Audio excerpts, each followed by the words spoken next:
사랑하는 형제자매 여러분, 오늘 여러분의 삶에 하나님의 크신 은혜와 평강이 함께하시기를 기도합니다.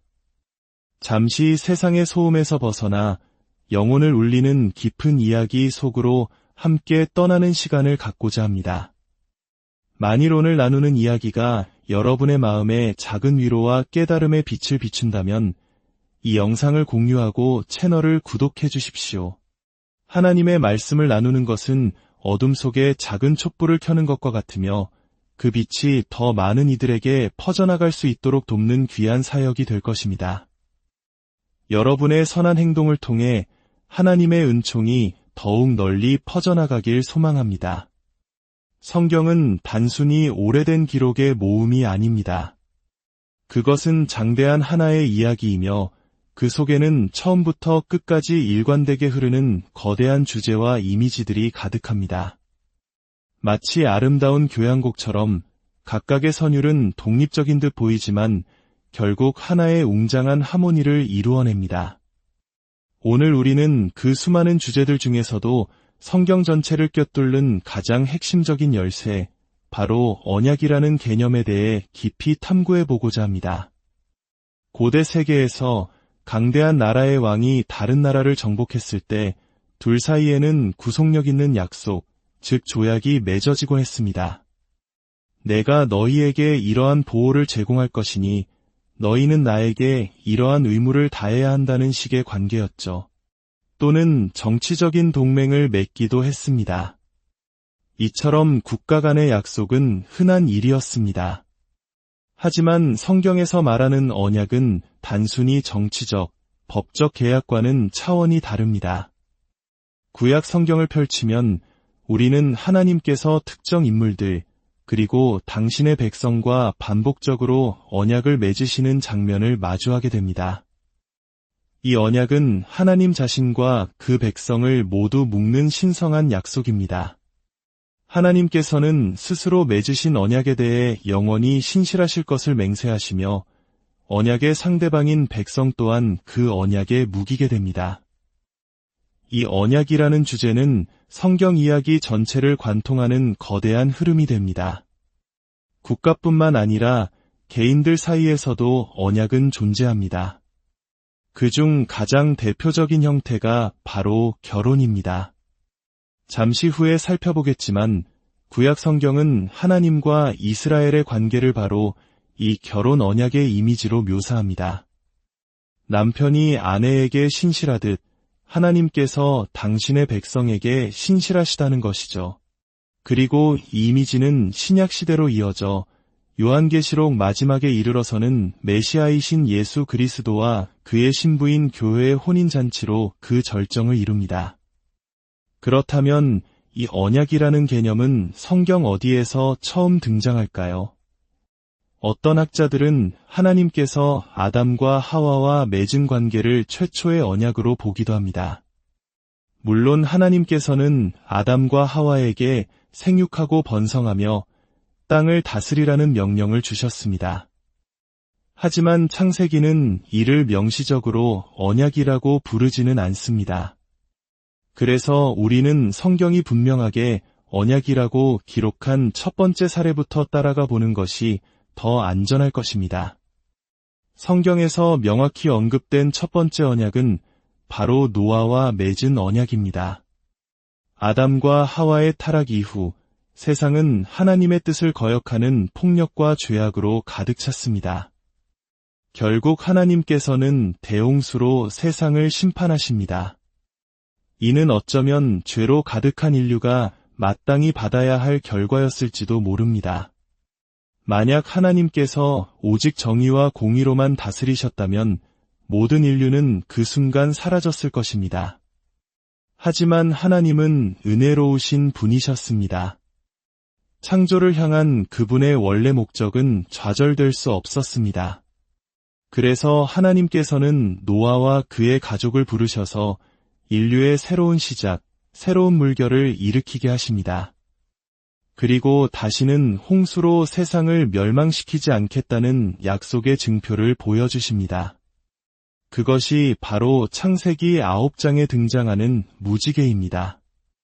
마치 전쟁을 끝낸 용사가 자신의 활을 구름 사이에 걸어두는 것처럼 비가 갠 뒤 하늘에 나타나는 무지개는 모든 피조물을 향한 하나님의 신실하신 약속의 상징이 되었습니다.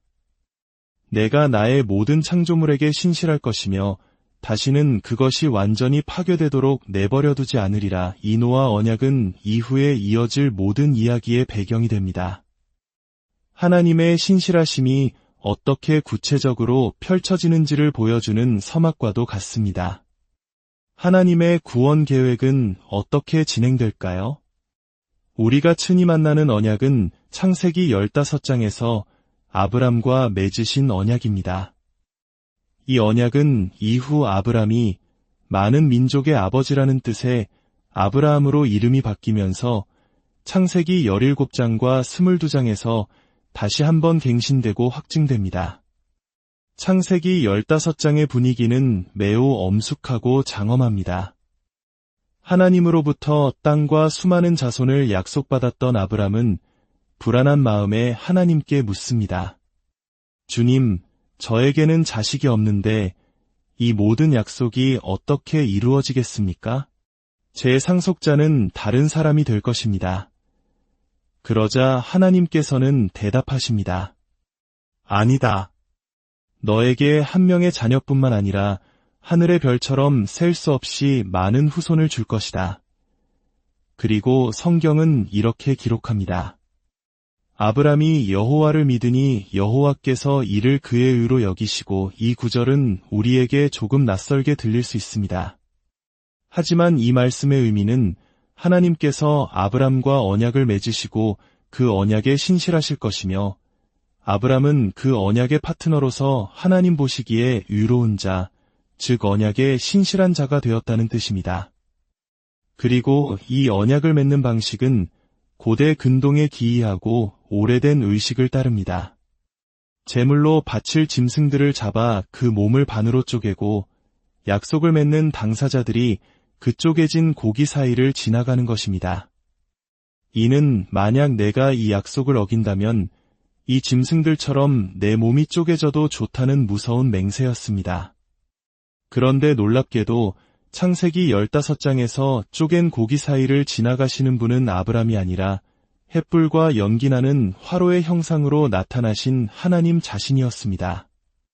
이는 하나님께서 친히 그 언약의 저주를 짊어지시겠다는, 즉 어떤 일이 있어도 이 약속을 반드시 지키시겠다는 강력한 의지의 표현이었습니다. 이 아브라함 언약의 이야기는 신약 성경까지 이어집니다. 사도 바울은 갈라디아서 3장과 로마서 4장에서 이 사건을 깊이 묵상하며 하나님께서 아브라함에게 약속하신 모든 민족을 포함하는 거대한 가족의 그림을 그려냅니다. 바울은 하나님께서 그 약속에 신실하셨으며 지금도 신실하시다고 선포합니다. 아브라함의 이야기는 그의 후손들에게로 이어집니다. 창세기 17장의 할례라는 언약의 징표를 통해 그리고 22장에서 아들 이삭을 바치라는 시험을 통과한 후 다시 한번 언약은 갱신됩니다. 시간은 흘러 이스라엘 자손들이 이집트에서 노예 생활을 하게 되고 하나님께서는 그들을 구출하여 신의 산으로 이끄십니다. 그리고 그곳에서 하나님은 이스라엘 백성 전체와 언약을 맺으십니다. 바로 십계명을 시작으로 하는 율법, 즉 토라를 주신 것입니다. 이 율법은 언약의 헌장과도 같았습니다. 너희가 나의 언약 백성이 되려면 이렇게 살아야 한다. 이것이 바로 언약 백성의 삶의 방식이었습니다. 출애굽기 24장에서 모세가 언약의 피를 백성에게 뿌렸을 때 이는 그들이 이제 하나님께서 그들 가운데 거하실 거룩한 백성으로 구별되었음을 상징하는 의식이었습니다. 그 후 언약이라는 단어가 명시적으로 다시 등장하는 것은 다윗 왕의 시대입니다. 사무엘하 7장에서 하나님께서는 다윗에게 그의 후손을 통해 마침내 성전을 건축하게 될 것이며 이를 통해 하나님께서 당신의 백성 가운데 영원히 거하실 것이라고 약속하십니다. 더 나아가 단순히 성전을 지을 아들 한 명을 주시는 것뿐만 아니라 그의 왕조가 영원히 지속될 것이라는 놀라운 약속을 하십니다. 이 다윗 언약은 시편 89편에서 아름답게 노래됩니다. 시편 기자는 내가 다윗과 언약을 맺었노라. 그의 자손을 영원히 세우고 그의 왕위를 대대로 지키리라는 하나님의 음성을 찬양합니다. 하지만 시편 89편은 중간에 분위기가 급격히 바뀝니다. 다윗 언약을 찬양하던 노래는 갑자기 탄식으로 변합니다. 그러나 이제 주께서 주의 종과의 언약을 버리셨나이다. 현재 다윗의 후손인 왕은 적들에게 무너지고 있습니다. 주님, 당신의 그 신실하신 사랑과 자비는 어디에 있나이까? 깨어질 수 없는 언약을 맺으신 하나님께 언약이 깨어진 것처럼 보이는 현실을 두고 시편 기자는 절규하고 있는 것입니다. 왜 이런 일이 일어났을까요? 호세아 선지서는 그 이유를 보여줍니다. 하나님은 이스라엘의 신랑이셨고 이스라엘은 그분의 신부였습니다. 하나님께서 이스라엘을 광야로 이끄신 것은 마치 젊은 남자가 사랑하는 여인의 마음을 얻기 위해 그를 한적한 곳으로 데려가는 것과 같았습니다. 시내산에서 맺은 언약은 결혼 언약과도 같았습니다. 그러나 호세아는 이스라엘이 그 언약에 불충실했다고 다른 신들을 섬기며 영적인 간음을 저질렀다고 고발합니다. 그 결과는 끔찍한 바빌론 유배였습니다. 유배는 마치 이혼과도 같은 엄청난 단절의 순간이었습니다.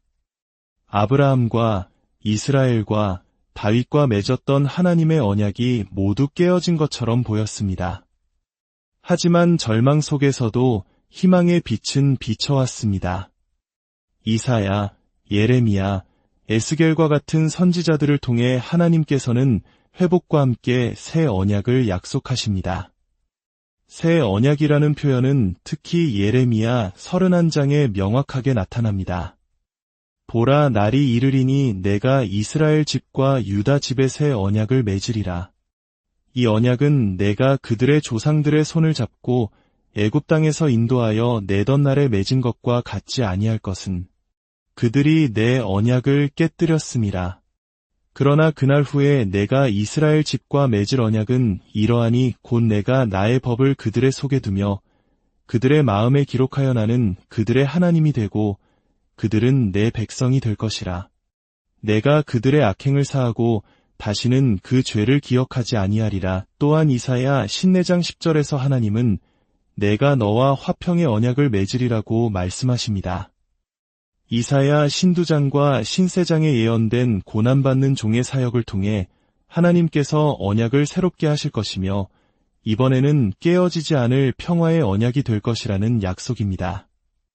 그 결과 이사야 55장은 누구든지 목마른 잔을 와서 값없이 마시라고 초대하며 그들에게 다윗에게 허락했던 영원한 언약을 맺어주시겠다고 선포합니다.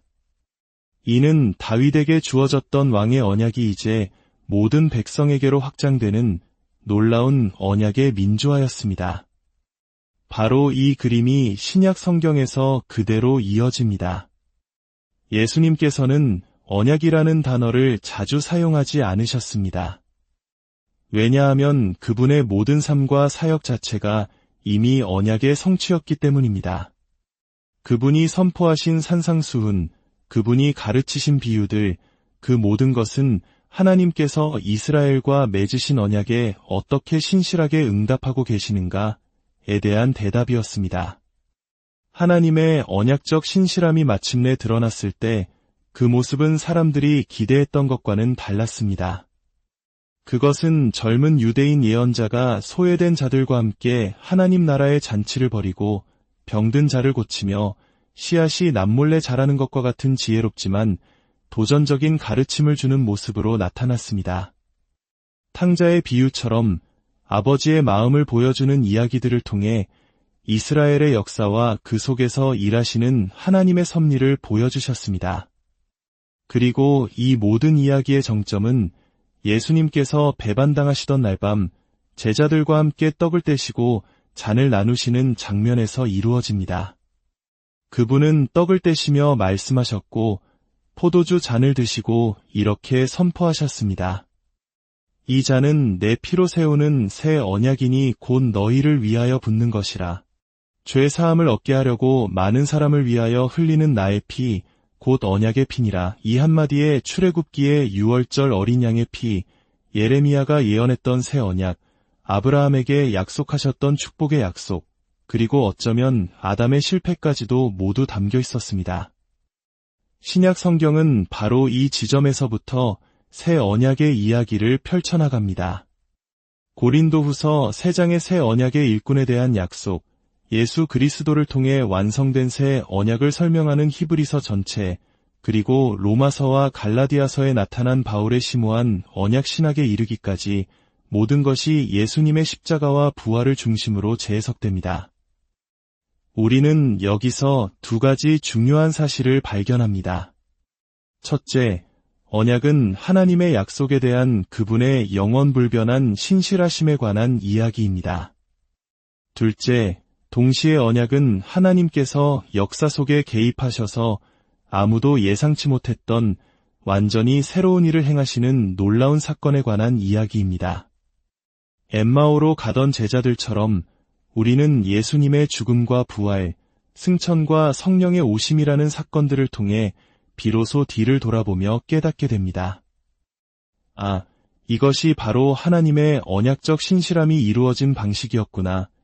이제 새 언약의 백성인 교회는 하나님의 언약 파트너로서 세상으로 나아갑니다.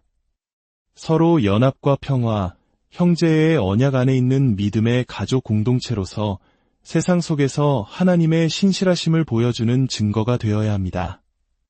창조 때부터 시작된 이 장대한 언약의 이야기는 마침내 새 하늘과 새 땅이 도래할 때 완성될 것입니다.